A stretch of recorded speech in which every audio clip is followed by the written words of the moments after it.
Hi, I'm Larry Stewart, editor with ForConstructionPros.com at ConExpo ConAg 2011. I'm with Stan Orr, the president of the AEMP, talking about the telematics standard that the association just released. Stan, why don't you tell us a little bit about what the telematics standard is and what it means to contractors?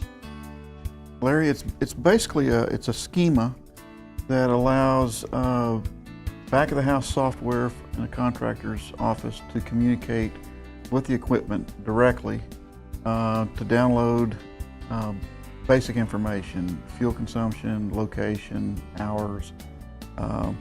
In the past, if a contractor had a multiple fleet, they had to look at a screen for each one of those pieces of equipment or each one of those manufacturers, and everybody has a mixed fleet, of course. And so this allows it to come into one place, and these contractors can now look at their fleet screenshot, where in the past they literally might have had to download it either by hand and then copy it onto another spreadsheet or something, and of course human error creates all kinds of problems with that.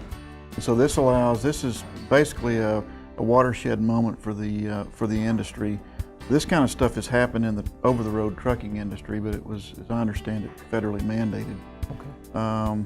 So this allows us to allows the industry to get a common schema that thankfully Caterpillar, John Deere, Volvo, Komatsu, the major manufacturers have embraced and actually helped develop this schema in order to get it down to, I'm oversimplifying, but get it down to one screen. Right. Multiple screens.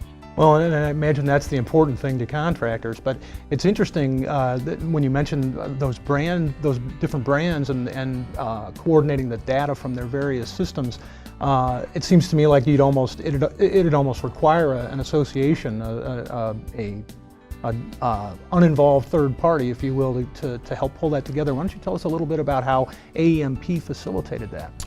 We took the extraordinary, I think, step of going to each individual manufacturer at the 2008 ConExpo and asking them would they be willing to discuss with us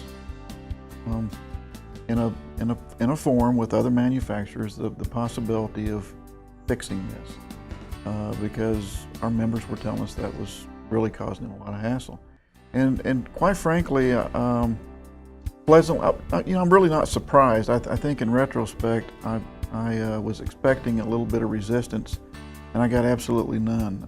And I think the reason is really pretty simple. When you've got an organization like AEMP with a vast fleet, aggregate fleet of all of our members, a lot of purchasing power in the billions of dollars, the manufacturers really have a genuine desire to do what's best for the customer. It's great to see the association stepping up and making it work. I think it's important for organizations to do this kind of stuff. We didn't go into this with some idea of developing a revenue stream or currying favor with anybody. We truly went into it